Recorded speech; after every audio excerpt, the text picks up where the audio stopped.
Est-ce que tu peux maintenant acclamer avec des acclamations qui manifestent la joie que tu as ce matin de communier avec tes frères? Amen. Gloire à Jésus. Amen. Voilà, bien-aimés dans le Seigneur. Le Le thème de ce matin, c'est les lois de la pluie. Les lois de la pluie. Alors je vous invite à lire deux passages. Ouvrez donc vos Bibles. Le premier passage, nous allons le lire dans Deutéronome au chapitre 28, le verset 23. Et le deuxième passage, nous lirons 2 Chroniques chapitre 7, le verset 13. Deutéronome 28, verset 3. Deux Chroniques Chapitre 7, le verset 13. Chapitre 7, verset 13. Alors je commence par Deutéronome chapitre 28, le verset 23. Si tu as ta Bible, tu es déjà arrivé, je pense. La Bible dit ceci dans Deutéronome au chapitre 28, le verset 23. Amen. Amen. La Bible dit: le ciel sera sur ta tête, le ciel sur ta tête sera d'airain, et la terre sous toi sera de fer. Allons maintenant dans 2 Chroniques au chapitre 7, le verset 13. 2 Chroniques 7, verset 13. 2 Chroniques chapitre 7. 2 Chroniques 7. Le verset 13, la Bible dit ceci. Quand je fermerai le ciel et qu'il n'y aura point de pluie. Amen. Amen. Je peux m'arrêter là. Dans ces deux passages que nous venons de lire, ces deux passages nous enseignent donc une chose importante. C'est qu'il y a des personnes, il y a des gens qui vivent sous un ciel fermé. Dans le passage de Deutéronome, la Bible parle d'un ciel d'airain. Na passage à Deutéronome, et il y a une autre version de la Bible qui parle d'un ciel de cuivre. Donc il y a certaines personnes, il y a des gens qui vivent sous un ciel de cuivre, un ciel fermé, un ciel d'airain. La pluie de bénédiction ne tombe pas dans leur vie. C'est comme ça que vous verrez deux personnes qui ont la même activité, qui ont le même commerce, deux personnes qui travaillent dans la même entreprise, qui sont de la même famille, mais l'un vit sous un ciel ouvert et l'autre vit sous un ciel fermé, un ciel de cuivre, un ciel d'airain. Et dans le passage de Deutéronome que nous avons lu, la Bible dit ceci, que même la terre sera de fer. Donc lorsque le ciel est fermé, la pluie de Dieu ne tombe pas. La conséquence, c'est que la terre sera de fer. Et lorsque la terre est de fer, rien ne peut pousser. Pouvons même le voir dans l'agriculture. Lorsque la terre est trop sèche, lorsqu'il ne pleut pas sur cette terre, vous allez voir que la terre est craquelée. Tellement qu'elle est sèche, elle commence à se fissurer. Et lorsque vous essayez de planter quelque chose sur une pareille terre, la sémence que vous allez mettre en terre, elle va sécher. Elle ne poussera pas. Pourquoi? Parce que la pluie ne tombe pas sur cette terre-là. Et donc si quelqu'un vit sous un ciel fermé,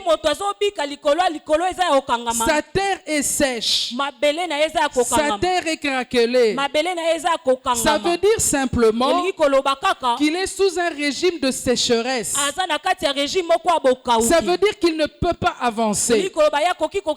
Son travail ne peut pas progresser. Il ne peut pas percer dans sa vie. Rien ne pousse. Rien n'avance. La pluie ne tombe pas sur sa terre. Il est donc sous un régime de sécheresse. Le ciel est fermé au-dessus de lui. Une telle personne, elle a besoin que la pluie de bénédiction puisse tomber dans sa vie. Est-ce que quelqu'un me donne son amen?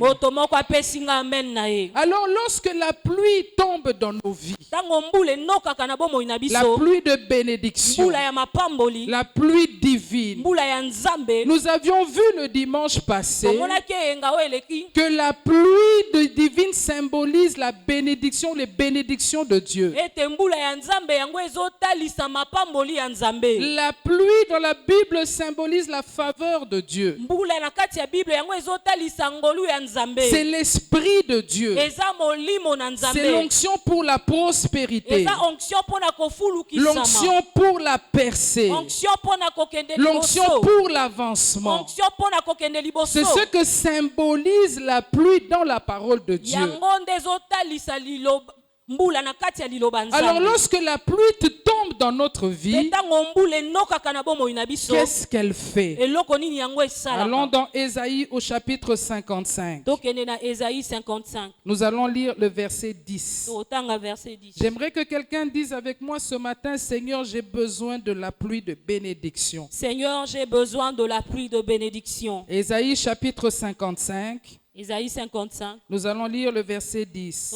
Verset 10. La Bible dit ceci: comme la pluie et la neige descendent des cieux et n'y retournent pas sans avoir arrosé, fécondé la terre et fait germer les plantes, sans avoir donné de la sémence au semeur et du pain à celui qui mange. Amen. Amen. Amen. Amen. Donc ce passage nous montre ce que la pluie divine, la pluie de bénédiction fait dans notre vie lorsqu'elle tombe. La première chose, la Bible dit que lorsque la pluie tombe, elle arrose et elle féconde la terre. Ça veut dire qu'elle rend la terre cultivable, elle rend la terre fertile. C'est-à-dire que celui qui a besoin, celui qui veut s'aimer, peut s'aimer sur une terre fertile parce que la pluie de Dieu est tombée sur cette terre. Et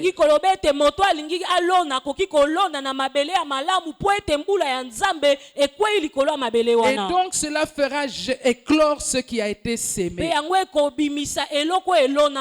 La deuxième chose que la pluie fait, la Bible dit qu'elle fait germer les plantes. Donc lorsque la pluie de Dieu arrose une terre dans laquelle il y a eu de la sémence, lorsque la pluie tombe, la deuxième chose que cette pluie va faire, c'est qu'elle va faire croître ce qui a été sémé. Ce qui a été sémé dans la terre va pousser. Ça, c'est la deuxième chose. Et la troisième chose, lorsque la pluie tombe sur la terre, la Bible dit qu'elle donne la sémence au semeur. Et elle donne également du pain à celui qui a sémé.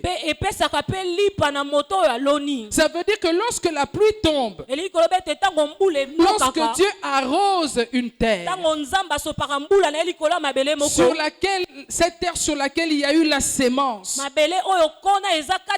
la sémence va croître. croître, mais elle va également multiplier. C'est comme ça qu'on voit dans l'agriculture. Quelqu'un va planter un sac de maïs, mais lorsqu'il va récolter le maïs, il va récolter au-delà du sac qu'il avait sémé. Dans la troisième chose, c'est que la pluie divine, elle fait croître, elle fait multiplier plutôt la sémence. Elle permet à ce que le semeur ne manque pas de quoi s'aimer. Et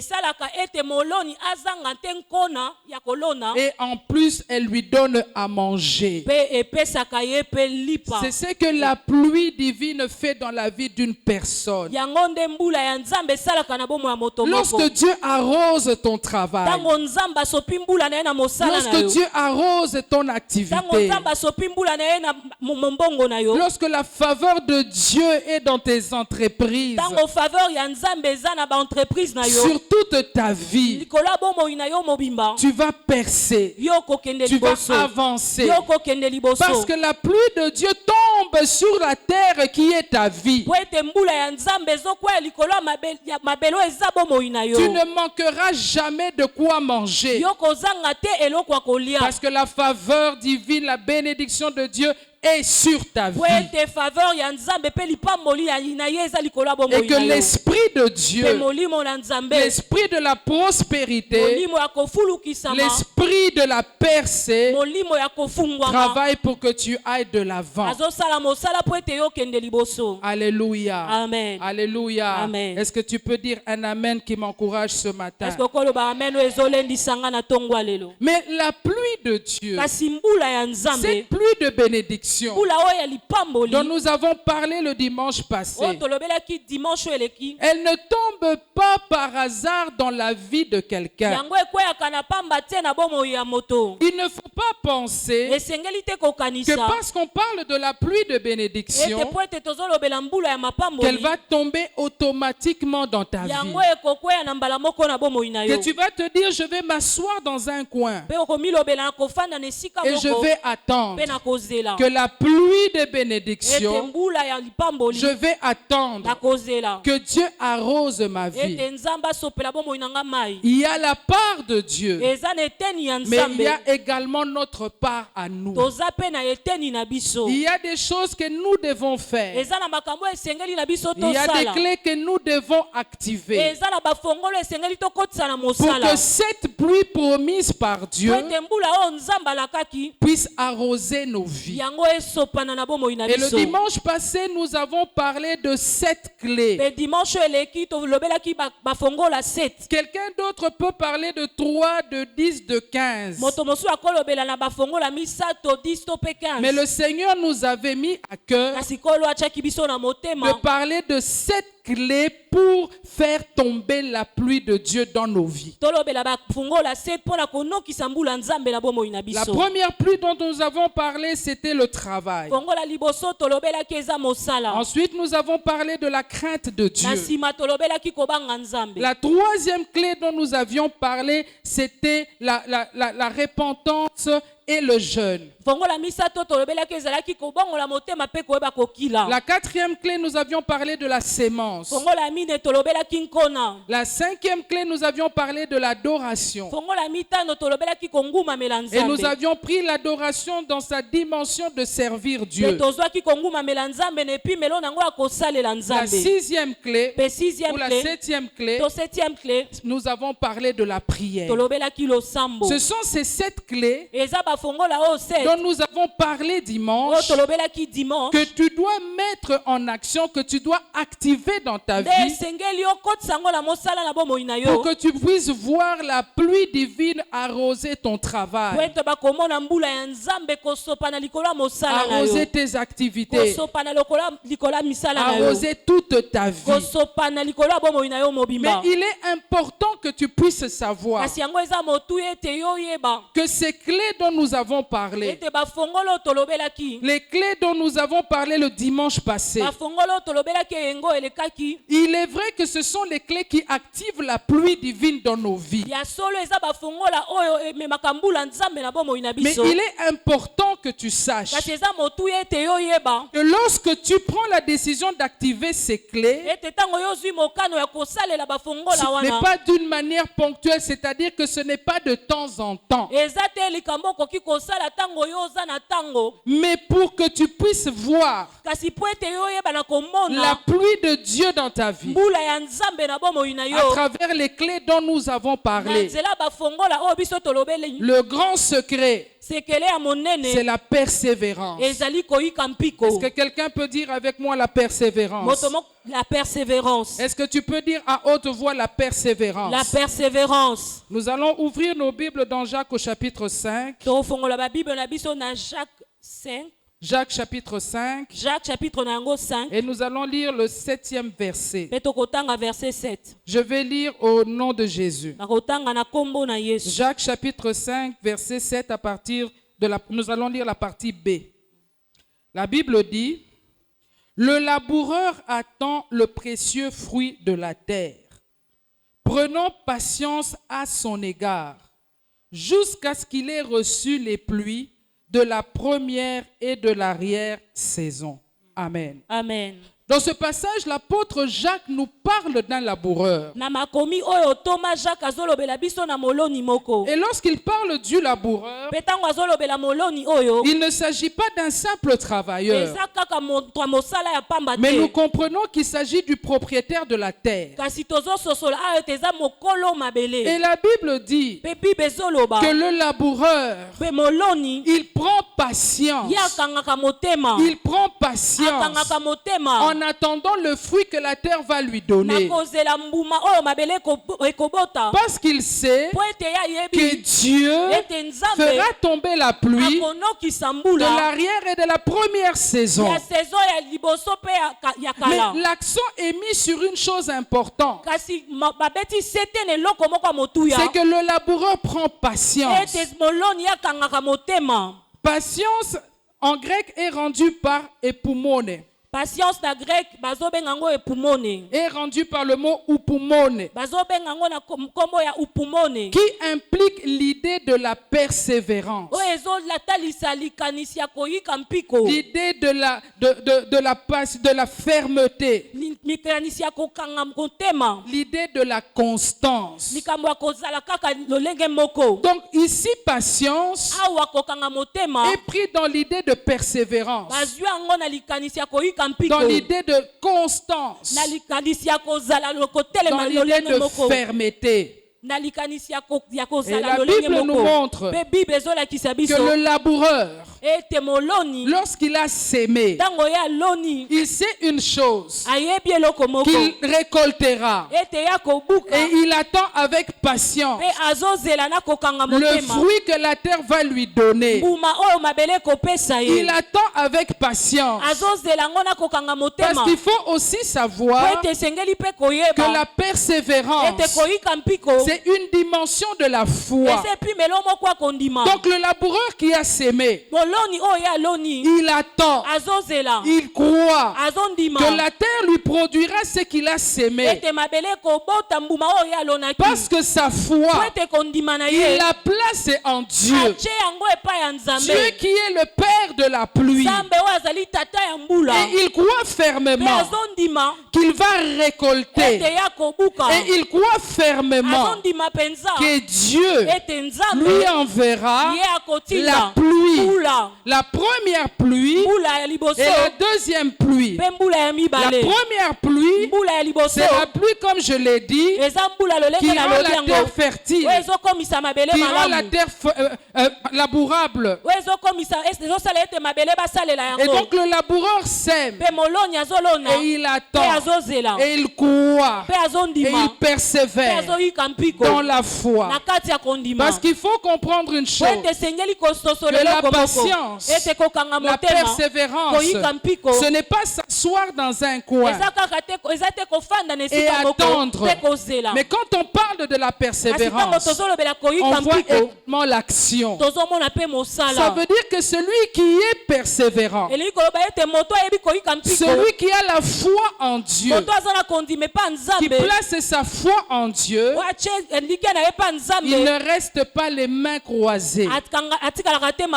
Il croit que celui qui a préparé la pluie pour lui la fera tomber sur sa terre. C'est pourquoi il sème. C'est pourquoi il continue à activer les clés qui lui ont été enseignées. Est-ce que quelqu'un dit Amen avec moi ce matin? Amen. C'est pourquoi ce matin, j'aimerais insister sur 3 clés. Comme je l'ai dit, la persévérance est une dimension de la foi. Et donc, ce passage que nous venons de lire ici est un appel à la foi et à la persévérance. Pour que tu puisses voir la pluie dans ta vie, pour que ton travail puisse s'ouvrir, que Dieu puisse te faire quitter cette étape de la sécheresse. Il y a des personnes qui travaillent, il y a des personnes qui ont un commerce, certaines personnes ont une activité, mais une activité qui est sèche, une activité qui ne produit pas. Tel que nous sommes là tous réunis ce matin, je crois fermement que chacun de nous a besoin de la pluie dans sa vie. Si toi tu n'as pas besoin de la pluie, que Dieu arrose toute ta vie, en tout cas moi j'en ai besoin. C'est pourquoi il faut persévérer. La première chose, persévère d'abord à servir Dieu. La persévérance dans le service divin. Allons dans Zacharie chapitre 14 verset 17. Est-ce que quelqu'un est avec moi ce matin? J'aimerais que tu répètes la persévérance. La persévérance. La pluie de Dieu ne tombera pas de n'importe quelle manière dans ta vie. Tu peux te dire oui, c'est une clé, je sers Dieu de temps en temps. Non, il faut servir Dieu avec constance, avec persévérance.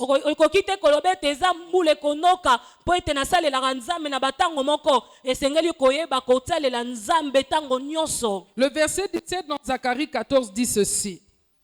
S'il y a des familles de la terre qui ne montent pas à Jérusalem pour se prosterner, ici nous avions dit que nous avions pris se prosterner, l'adoration dans le sens de servir Dieu. La Bible dit, la pluie ne tombera pas sur elle. La parole de Dieu est claire. La Bible dit que s'il y a des familles qui ne montent pas à Jérusalem pour servir Dieu, remarquez que le verbe monter est au présent. Ce qui nous montre que c'est une action continuelle. Et la Bible dit s'il y a des familles qui ne montent pas pour servir Dieu, la conséquence c'est laquelle? C'est que ces familles ne seront pas bénies. C'est que ces familles ne vont pas expérimenter la faveur de Dieu dans leur vie. Alléluia. Amen. A contrario, la Bible nous montre que quand il y a des familles qui servent Dieu, alors la pluie divine va tomber dans leur vie, va tomber sur leur famille. Ici, j'aimerais ouvrir une petite parenthèse pour parler des familles. Je sais que très bientôt dans l'église, nous aurons des cultes de famille. Mais nous devons savoir une chose. La famille est très importante importante aux yeux de Dieu. C'est Dieu qui a institué et béni les familles dès le commencement. Alors dans le monde dans lequel nous vivons aujourd'hui, nous voyons combien le péché est en train de tout bouleverser. Nous voyons combien le diable travaille pour détruire, pour déstabiliser les familles. Donc ici, j'aimerais parler aux parents et aux futurs parents. Sachant que c'est notre responsabilité d'amener nos enfants, d'apprendre à nos enfants à servir Dieu. Nous devons servir Dieu en famille pour que Dieu puisse bénir nos familles, que nos familles soient stables, que nos enfants, nos vies puissent progresser. C'est comme ça que dans Deutéronome au chapitre 6, à partir du verset 3 jusqu'au verset 9, vous allez lire à la maison. Dieu encourage les parents à enseigner à leurs enfants d'aimer Dieu, de craindre Dieu, d'obéir et de mettre en pratique les commandements de Dieu. Ça, c'est une parenthèse que j'ai ouverte ce matin pour dire aux parents et aux futurs parents: servons Dieu avec nos enfants. Encouragez les enfants à servir Dieu pour que la pluie divine puisse tomber dans nos vies. Mais nous devons savoir aussi, c'est que l'Église Nouvelle Alliance est également une famille. Et nous avons besoin de la pluie de bénédiction. L'Église Nouvelle Alliance, ce ne sont pas les chaises et les tables, mais c'est toi et c'est moi. Et nous avons besoin que Dieu puisse bénir nos vies. Tu as besoin qu'une percée se fasse dans ta vie, que tu puisses quitter cet état de désert, de sécheresse, de souffrance, que ton travail s'ouvre, que tu puisses avancer. Mais une des clés dont nous avons parlé, c'est servir Dieu. Regarde ce matin comment tu sers Dieu. Est-ce que tu sers Dieu avec persévérance? Parce que la clé, la façon de servir Dieu, c'est la persévérance qui va faire que le ciel s'ouvre sur toi. Comment est-ce que tu sers Dieu? Il y a des personnes, lorsqu'elles ne voient encore rien dans leur vie, elles ne voient pas encore un nuage, des chrétiens de sentiments et d'émotions, alors elle arrête de servir Dieu. Mais ce qui va provoquer que le ciel s'ouvre devant toi, c'est lorsque malgré toutes les situations que tu peux traverser, malgré tout ce que tu peux voir, malgré la souffrance que tu peux endurer, comme ta foi est placée dans le Dieu qui donne la pluie, tu continues à le servir. Lorsque le pasteur t'appelle, tu es là.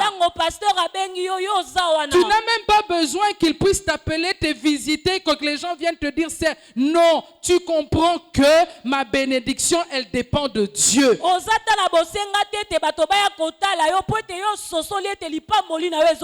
J'ai besoin que le ciel s'ouvre au-dessus de moi. Et je sais une chose, que Dieu qui a préparé une pluie, il la fera tomber en son temps dans ma vie. C'est pourquoi je n'abandonne pas de servir Dieu. Je continue à servir Dieu. Sache que le grand secret, c'est la persévérance. C'est pourquoi tu dois être un chrétien révélé. Pas un chrétien matindika. Lorsque le pasteur se fâche, lorsque le pasteur parle, alors tu viens. Ce n'est pas le pasteur qui ouvre le ciel. Même si lui, il va prier. Parce qu'il est notre autorité spirituelle. Nous sommes sous sa couverture. Mais sache que c'est Dieu qui ouvre le ciel. Sois en bonne relation avec ton Père spirituel, mais sois aussi en bonne relation et surtout en bonne relation avec le Père de la pluie. C'est pourquoi ce matin, j'exhorte une personne, j'exhorte un frère, j'exhorte une soeur, j'exhorte un papa, une maman. Sers Dieu avec persévérance. Et le Dieu qui promet la pluie va changer ta vie. Est-ce que quelqu'un peut dire Amen? Est-ce que quelqu'un peut dire très fort Amen? Amen. La persévérance. Alléluia. C'est une dimension de la foi, comme je l'ai dit. Tu vas persévérer. Persévère également dans la sémence. Sache une chose, que la sémence qui ouvre le ciel, c'est une sémence qui est faite avec persévérance. Alléluia. Quand on parle de sémence, on voit les offrandes, on voit les dîmes, on voit tout ce que tu peux apporter pour soutenir l'œuvre de Dieu. Sache que les semences qui vont ouvrir le ciel, ce sont les semences que tu fais avec persévérance. Ce n'est pas les semences des sentiments. Parce que laisse-moi te dire une chose. Il y a beaucoup d'entre nous, nous ne marchons pas par la foi, mais nous marchons par la vue. Lorsque on sent qu'on a quelques problèmes financiers, ou on n'a pas atteint les objectifs financiers qu'on s'était fixés, alors on bloque la dîme, on diminue les offrandes, on ne soutient plus l'achat parcelle. Il faut comprendre une chose. Celui qui a foi en Dieu, celui qui croit en Dieu, il saisit toute occasion pour s'aimer. Il n'attend même pas des appels de fonds. Lui, il comprend une chose. J'ai besoin de la pluie. J'ai besoin que Dieu change ma situation. J'ai besoin que mon travail puisse s'ouvrir. J'ai besoin de promotion. J'ai besoin que Dieu ouvre des portes devant moi. J'ai besoin que ma vie change. Alors lui n'a même pas besoin que quelqu'un s'élève. Comme il sait que la sémence, les semences qui sont faites avec persévérance, ce sont ces semences-là qui vont ouvrir le ciel. Il ne rate jamais une occasion. Lorsqu'on parle d'achat parcelle, même si on ne lui demande pas, il sème. Il sème dans la vie de son pasteur. Il fait du bien aux gens. Il sème parce qu'il sait une chose, que Dieu ouvrira le ciel. Ecclésiaste chapitre 11. Nous allons lire le premier verset, le deuxième et le verset 6e. Est-ce que quelqu'un est béni ce matin? Amen. Quelqu'un est béni ce matin? Amen. Amen. Dis encore avec moi la persévérance. La persévérance. La persévérance ouvre le ciel. La persévérance ouvre le ciel. C'est comme ça que nous allons nous repentir, et toi et moi, ce matin. Regarde comment est-ce que tu donnes tes offrandes. Regarde comment tu sèmes. Regarde comment tu le fais. Regarde comment tu sers Dieu. Et pose-toi la question. Est-ce que je suis persévérant? Est-ce que moi je suis constant? Et la réponse est dans ton cœur. Mais je crois que ce matin, et toi et moi, nous allons nous repentir. Parce que nous avons besoin que le ciel s'ouvre au-dessus de nous. Ecclésiaste chapitre 11, à partir du premier verset jusqu'au deuxième et puis le verset 6. La Bible dit, jette ton pain sur la surface des eaux.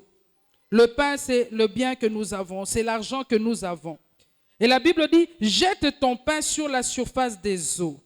Les eaux qui peuvent être l'œuvre de Dieu. Car avec le temps, tu le retrouveras.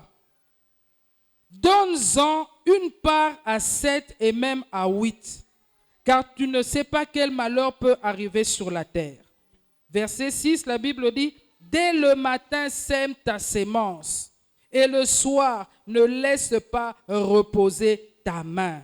Car tu ne sais point ce qui réussira, ceci ou cela, ou si l'un ou l'autre seront également bons. On voit à travers ce passage la persévérance. La Bible dit donne à 7, donne à 8.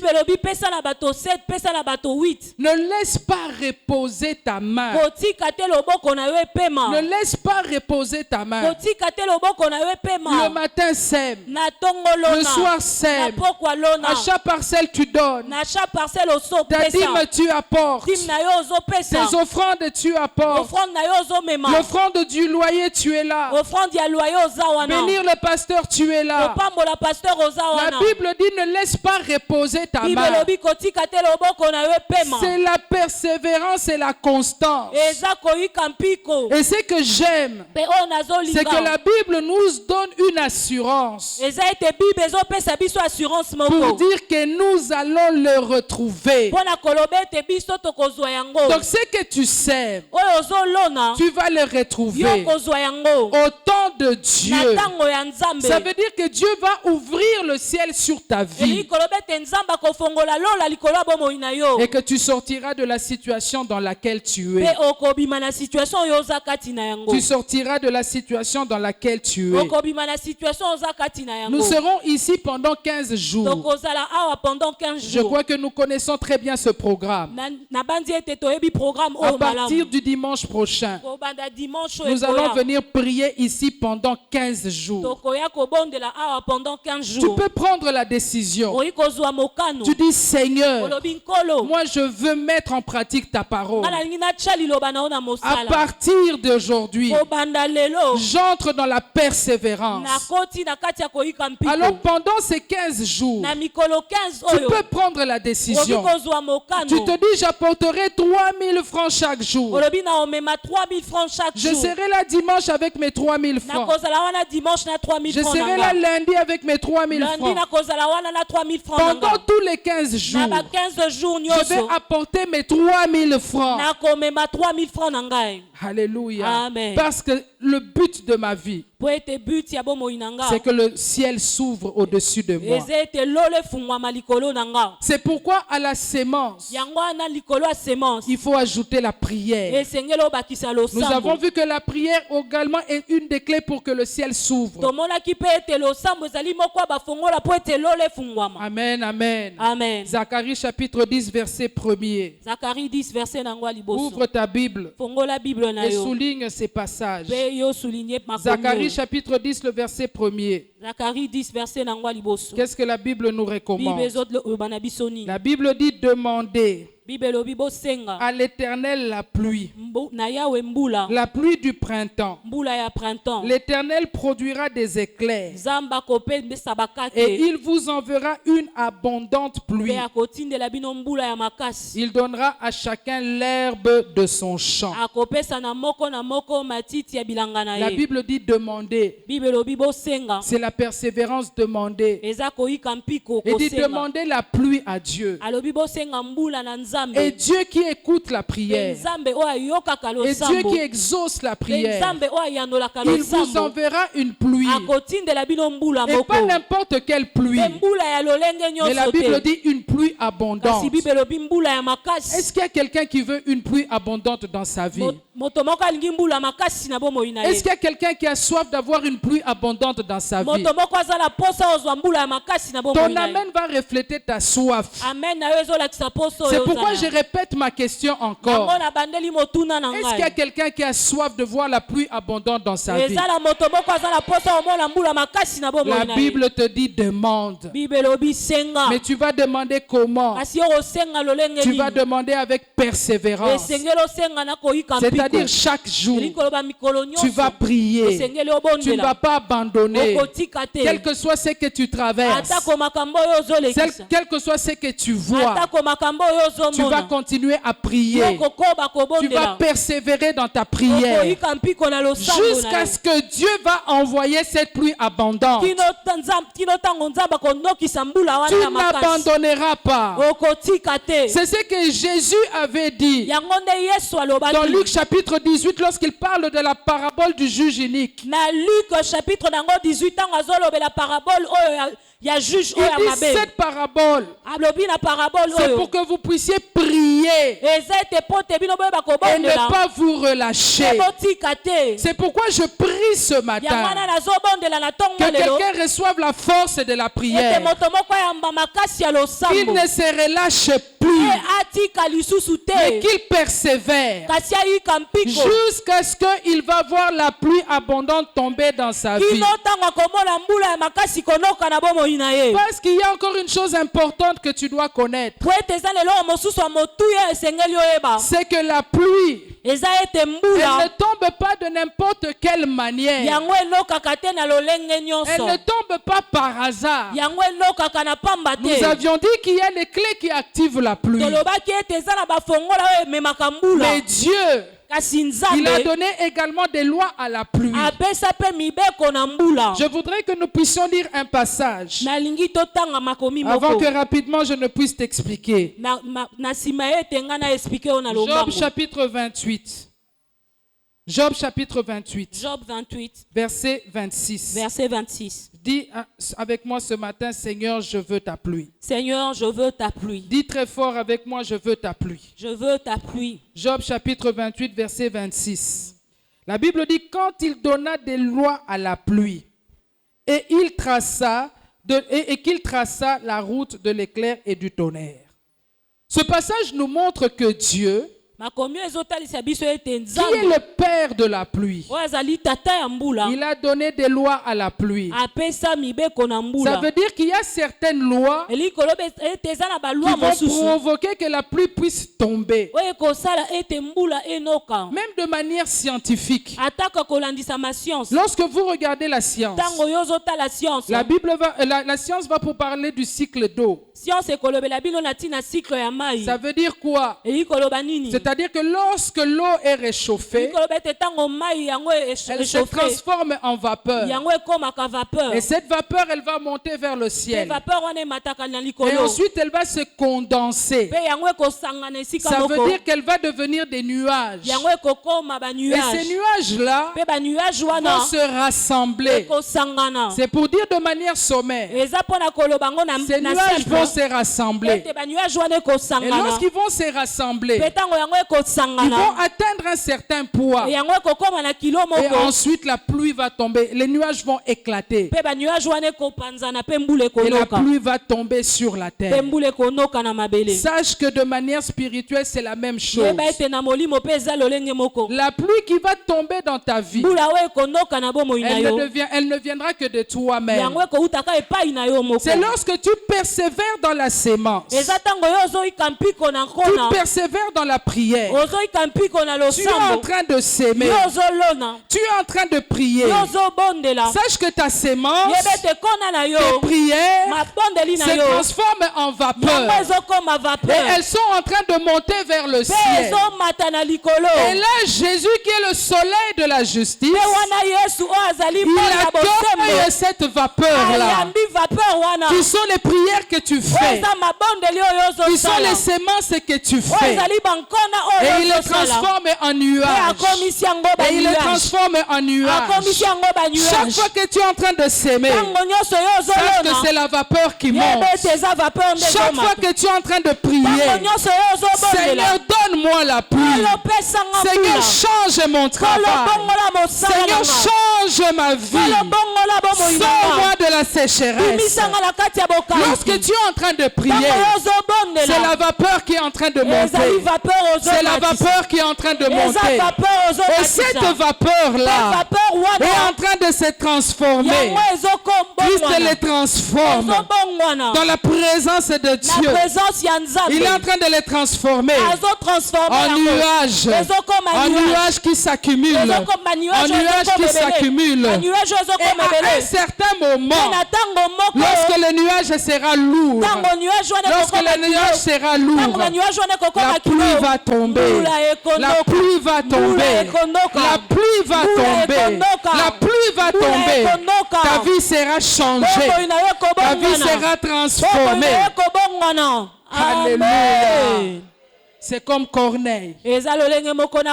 Dans Actes chapitre 4.